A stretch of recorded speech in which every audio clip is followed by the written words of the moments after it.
क्या आप जानते हैं कि जिस मंथरा को पूरी दुनिया श्री राम के वनवास का सबसे बड़ा दोषी मानती है, उसी मंथरा को एक दिन स्वयं भगवान श्री राम ने प्रणाम किया था।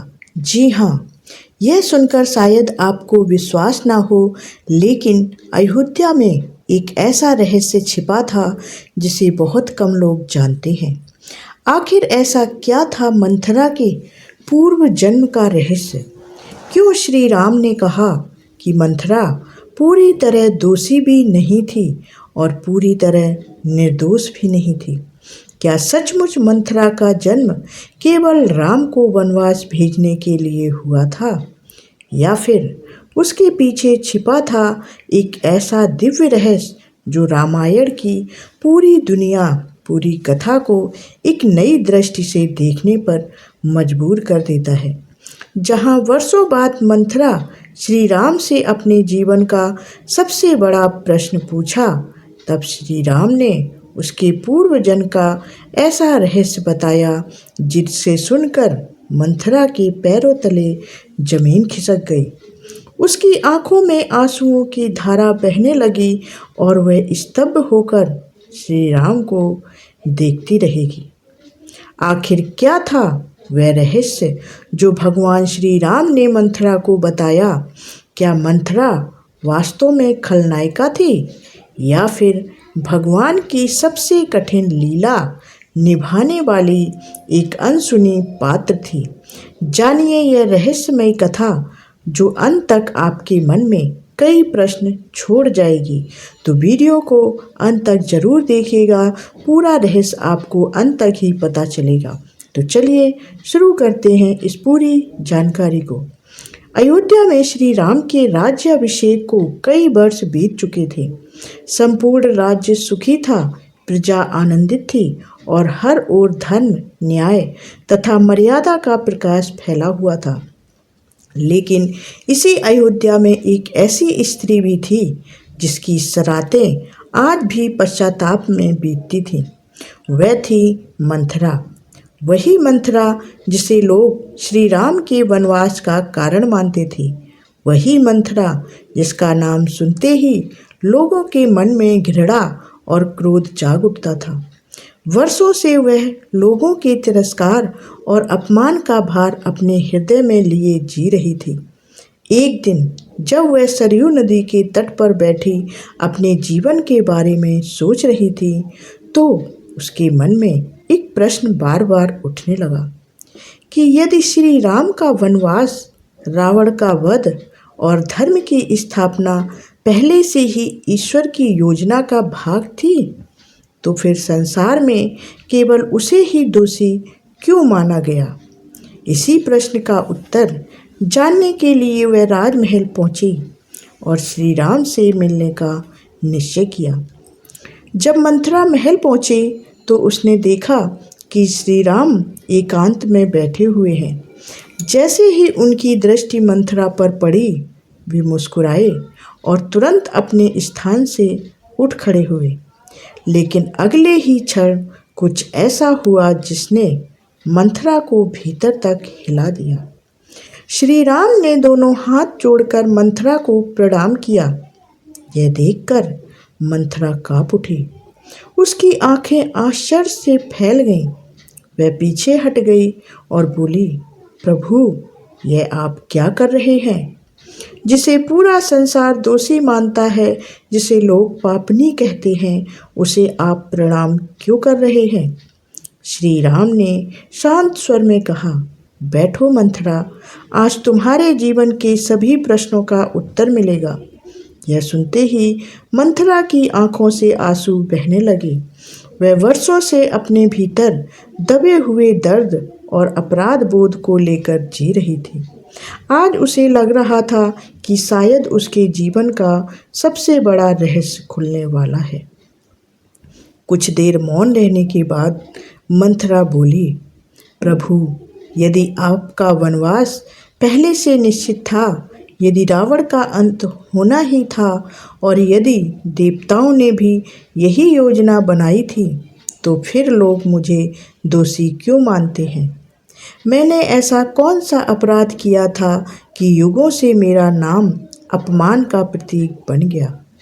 श्री राम कुछ क्षण तक उसे देखते रहे और फिर बोले, मंथरा, संसार केवल घटनाओं को देखता है, लेकिन ईश्वर घटनाओं के पीछे छिपे हुए कारणों को भी जानता है।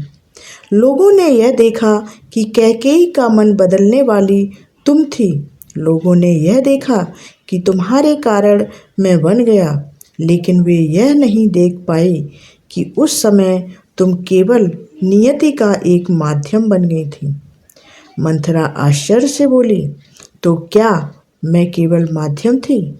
श्री राम ने उत्तर दिया, हाँ, लेकिन पूरी तरह नहीं। नियति अवसर देती है, पर निर्णय मनुष्य स्वयं करता है। तुम्हारे भीतर कैकेयी के प्रति मोह था, भरत के प्रति प्रेम था, और यह भय भी था कि यदि भरत राजा नहीं बने तो कैकेयी का सम्मान कम हो जाएगा।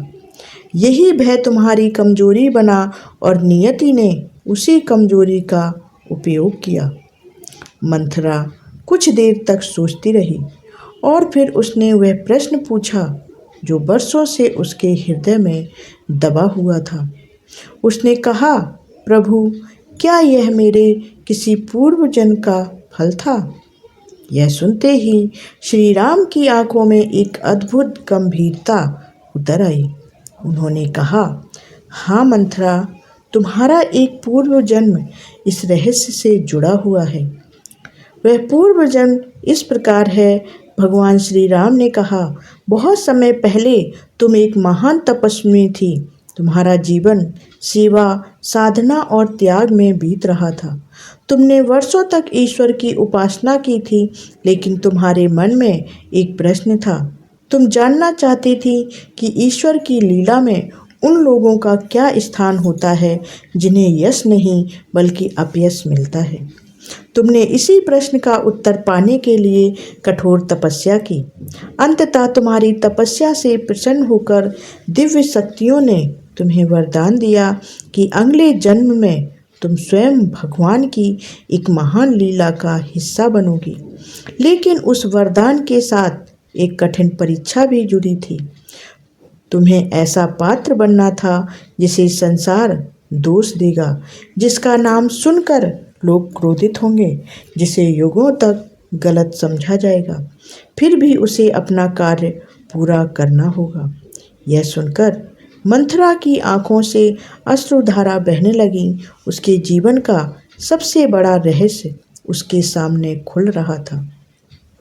श्री राम आगे बोले, तुम्हारे कारण ही कैकेयी ने वे 2 वरदान मांगे। तुम्हारे कारण मैं वन गया। मेरे वन जाने से ऋषियों की रक्षा हुई। मुझे हनुमान और सुग्रीव मिले। विभीषण का साथ मिला और अंततः रावण का वध हुआ।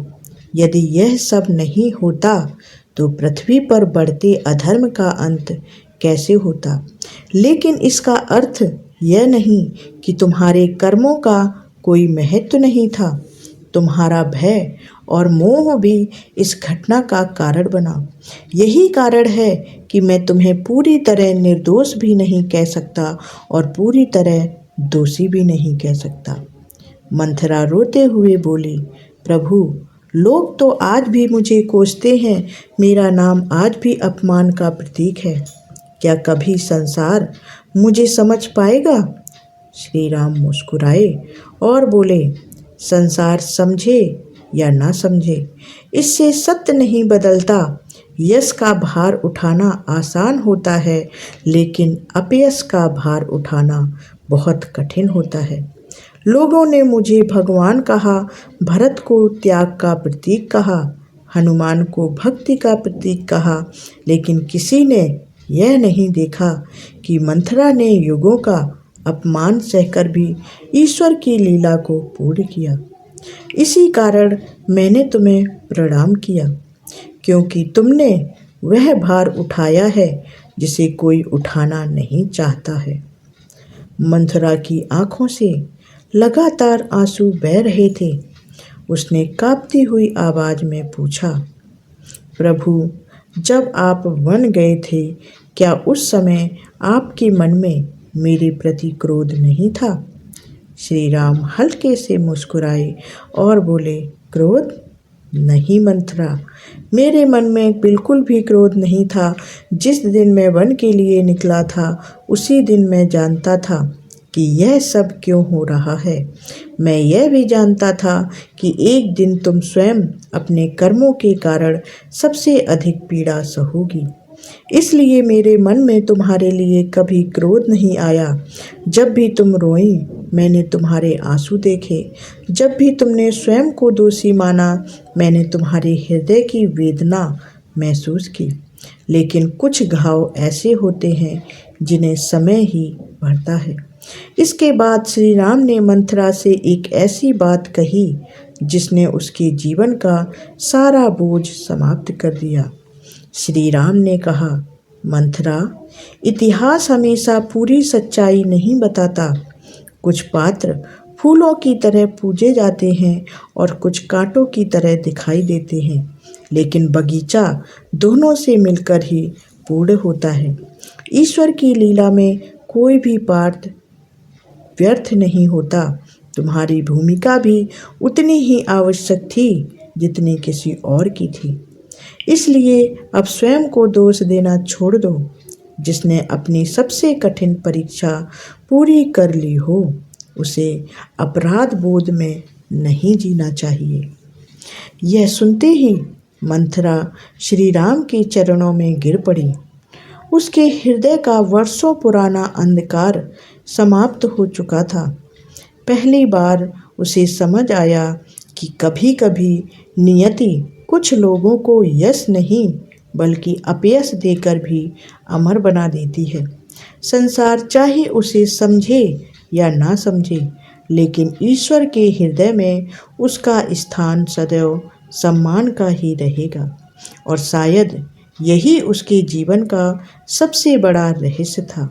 यदि आपको यह रहस्यमयी कथा पसंद आई हो तो वीडियो को लाइक ज़रूर करें और अपने मित्रों और परिवार के साथ इस जानकारी को साझा करें। और ऐसे ही रामायण और महाभारत तथा सनातन धर्म से अद्भुत रहस्यों से जुड़ी कथाएं देखने के लिए मेरे चैनल को सब्सक्राइब जरूर कर लें। कमेंट में जय श्री राम अवश्य लिखें। मिलते हैं अगले वीडियो में और एक चौंका देने वाले रहस्य के साथ। तब तक के लिए जय श्री राम। धन्यवाद।